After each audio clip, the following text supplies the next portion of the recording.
It's May 10th, 2010 here at North Lake Tahoe. And yeah, made the mistake of putting away the snow shovels. Got too optimistic. And yeah, we're getting 5-7 inches here at lake level today and this afternoon. And probably getting 8 to 12 inches up there on the ridges. There's chain controls on Interstate 80. And I'm sure they've got chains or snows around the lake. I was just down there and the road's covered in snow. Here are daffodils, crocuses struggling.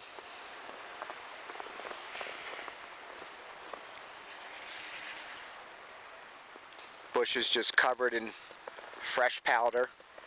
There's only one ski resort open, Alpine Meadows, I think. This is their last week, but if you felt like climbing up for backcountry skiing, fresh powder just takes a little bit of effort. And there's Gloria's garden, struggling like the other parts. Yeah. Waiting for the nice summer weather to finally kick in. Not here yet.